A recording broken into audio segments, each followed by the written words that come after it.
SN horror entertainment YouTube চ্যানেলে আপনাদের সবাইকে স্বাগত। আজ আপনাদের জন্য নিয়ে এসেছি মন ছুঁয়ে যাওয়া অসাধারণ একটি প্রেমের গল্প।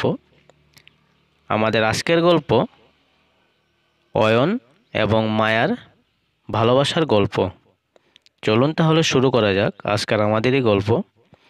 নিশীথের আকাশে জ্বলজ্বলে তারার আলো মিশে থাকা একটি ছোট্ট গ্রাম। সেই গ্রামেই বাস করত অয়ন আর মায়া। অয়ন ছিল গ্রামের সহজ সরল এক যুবক, আর মায়া ছিল তার ঠিক উল্টো। দুষ্টু, চঞ্চল আর পুরো গ্রাম জুড়ে যেন তার ছোট্ট এক রাজ্য। অয়নের স্বভাব ছিল চুপচাপ। মায়া প্রায়ই তাকে উদ্দেশ্য করে হাসাহাসি করত। তুমি কি কখনো হাসতে জানো না? মায়ার এই প্রশ্নে অয়ন একবার একটু ম্লান হেসেছিল। সেই হাসিতে যেন মায়া নিজেই হারিয়ে গেল। গ্রামের ধারে বয়ে যাওয়া নদীর পাড়ে মায়া প্রায়ই বসে থাকত, আর অয়ন দূর থেকে তাকিয়ে থাকত। সাহস করেও কাছে যেতে পারত না। একদিন মায়া নিজেই ডাক দিল, কি গো, চুপচাপ দাঁড়িয়ে আছো কেন? কিছু বলো না। অয়ন প্রথমবার সাহস করে বলল, তোমাকে দেখতে ভালো লাগে। মায়া হেসে বলল, তোমায় কি? সরল কথা, আমাকে যেন অন্যরকম লাগছে। তোমার এই সরল কথা আমাকে কেন জানি অন্যরকম লাগছে। এরপর থেকে তাদের মধ্যে এক অদ্ভুত মেলবন্ধন তৈরি হলো। তারা একসাথে স্বপ্ন দেখতে শুরু করলো, কিন্তু মায়ার বাবার সেই স্বপ্নে বাধা এলো। মায়ার বাবা চেয়েছিলেন শহরের এক ধনী পরিবারে মেয়ের বিয়ে দিতে। অয়ন হতাশ হয়ে গ্রাম ছেড়ে যাওয়ার কথা ভাবল, কিন্তু মায়া তাকে থামিয়ে দিল। একদিন গ্রামবাসীর সামনেই মায়া সোজা গিয়ে অয়নকে বলল, তুমি যদি আমায় ভালোবাসো তবে এ গ্রামের মাটি ছেড়ো না, আমরা লড়াই করব। মায়ার সাহস আর তাদের ভালোবাসার গল্প পুরো গ্রাম ছড়িয়ে পড়ল। গ্রামবাসীরা একজোট হলো মায়ার বাবাকে বোঝাতে। ধীরে ধীরে মায়ার বাবাও বুঝলেন ভালোবাসার মর্ম। অয়ন আর মায়ার বিয়ে হলো সেই নদীর ধারে যেখানে তাদের ভালোবাসার শুরু। আজও তারা গ্রামের প্রতিটি মানুষের মনে এক বিভ্রান্ত দৃষ্টান্ত হয়ে বেঁচে আছে, সরলতা আর সাহসের প্রেমের গল্প হিসাবে। অয়ন আর মায়ার বিয়ে হওয়ার পর তাদের জীবনের নতুন অধ্যায় শুরু হলো। তারা দুজনেই গ্রামের একটি ছোট্ট ঘর তৈরি করলো, যেখানে ভালোবাসার প্রতিটি ইট ছিল তাদের স্বপ্নের প্রতীক। মায়া বলল, অয়ন, এই ঘরটা শুধু আমাদের না, পুরো গ্রামের জন্য। তুমি দেখো, একদিন এই ঘর থেকে নতুন কিছু শুরু হবে। অয়ন ছিল কৃষক, আর মায়া ঘরের কাজের ফাঁকে গ্রামের মেয়েদের নিয়ে নতুন কিছু করার স্বপ্ন দেখত। সে চেয়েছিল গ্রামের মেয়েরা যেন নিজেদের পায়ে দাঁড়াতে পারে। একদিন মায়া অয়নের কাছে বসে বলল, তোমার কি মনে হয় মেয়েরা শুধু ঘরের কাজের মধ্যেই সীমাবদ্ধ থাকবে? আমরা যদি একটা সেলাই শেখার স্কুল তৈরি করি, সবাই কিছু না কিছু শিখতে পারবে। অয়ন মায়ার স্বপ্নে সাহস জোগালো। তারা মিলে গ্রামের পাশে একটা ছোট্ট ঘরে মেয়েদের সেলাই শেখানো শুরু করলো। ধীরে ধীরে সেই উদ্যোগ সারা গ্রামে আলোড়ন সৃষ্টি করলো। মায়া বুঝলো, শুধু সেলাই নয়, মেয়েদের শিক্ষা আর সচেতনতা বাড়ানোর জন্য আরও কিছু করতে হবে। কিন্তু সব স্বপ্নই সহজে বাস্তবায়িত হয় না। গ্রামের কিছু প্রভাবশালী মানুষ এই পরিবর্তনকে ভালো চোখে দেখেননি। তাদের ধারণা ছিল মেয়েরা এগিয়ে গেলে তাদের কথা শোনা বন্ধ করবে। একদিন সেই নেতারা এসে মায়াকে হুমকি দিল, এভাবে বেশি দিন এগুতে যেও না, মেয়েরা ঘরের কাজেই ভালো, এটা বুঝো। মায়া ভয় পায়নি। সে বলল, যে সমাজ মেয়েদের চোখে চোখ রাখতে, কথা বলতে শেখায়নি, সে সমাজ কখনো এগোতে পারে না।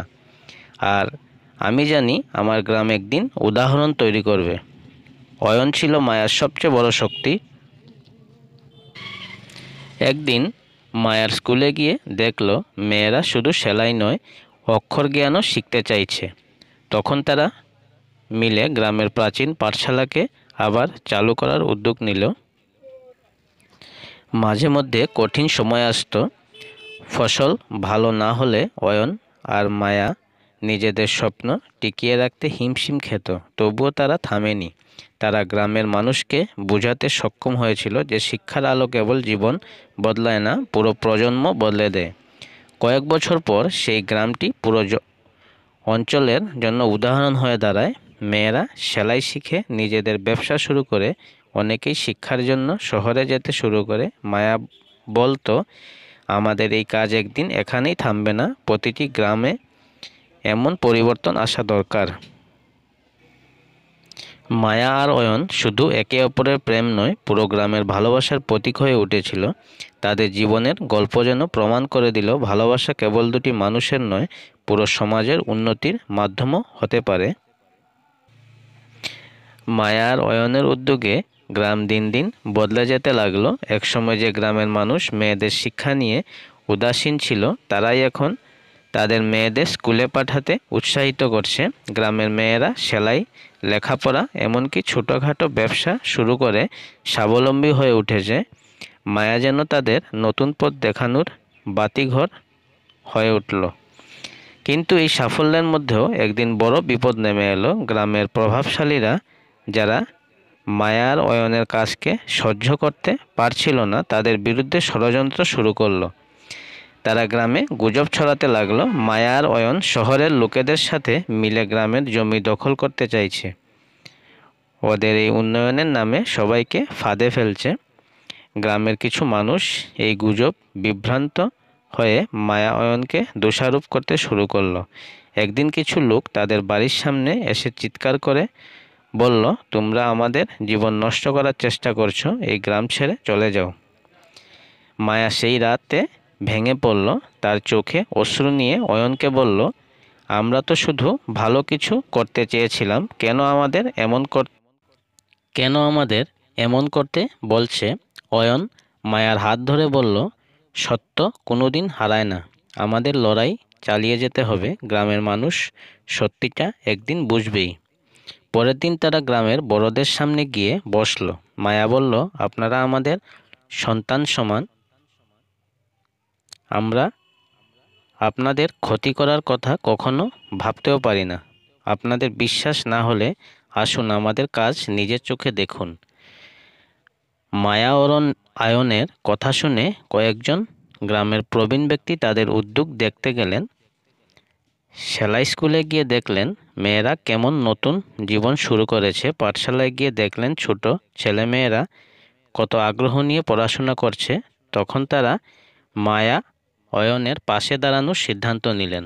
একদিন প্রভাবশালীরা মায়ার বিরুদ্ধে সরাসরি মিথ্যা অভিযোগ নিয়ে হাজির হলো, কিন্তু গ্রামের মানুষ তখন মায়া অয়নের পাশে দাঁড়িয়ে তাদের প্রশ্ন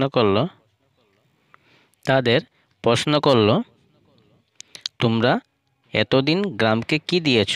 শুধু শোষণ আর ভয় দেখানো। আর মায়া অয়ন আমাদের মেয়ে বউদের জীবন বদলে দিয়েছে, আমরা ওদের উপর আস্থা রাখি। প্রভাবশালীদের ষড়যন্ত্র ভেস্তে গেল, তাদের ক্ষমতার অবসান ঘটল।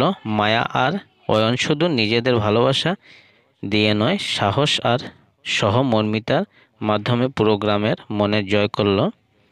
এরপর মায়া অয়নের উদ্যোগ গ্রাম ছাড়িয়ে আশপাশের গ্রামে ছড়িয়ে পড়ল। তারা সেখানেই সেলাই স্কুল আর পাঠশালা চালু করতে সাহায্য করল। একদিন একটি জাতীয় সংবাদপত্র তাদের কাজে নিয়ে একটি প্রতিবেদন প্রকাশ করল। শহর থেকে একটি দাতব্য সংস্থা এসে তাদের কাজের পাশে দাঁড়ালো। তারা বলল, আপনারা যা শুরু করেছেন সেটাই সারা দেশের অনুপ্রেরণা হতে পারে। মায়া মৃদু হেসে বলল, আপনারা শুধু ভালোবাসার গল্প লিখেছি, আপনারা চাইলে এটাকে আরও বড় করে তুলতে পারেন। মায়া আর অয়ন তখন বুঝতে পারল তাদের জীবনের ছোট্ট স্বপ্নটা একটা আন্দোলনে রূপ নিয়েছে। যে গ্রামে মেয়েরা একসময় ঘরের চার দেওয়ালে সীমাবদ্ধ ছিল, সেখানকার মেয়েরা এখন নিজের পায়ে দাঁড়াতে শিখেছে।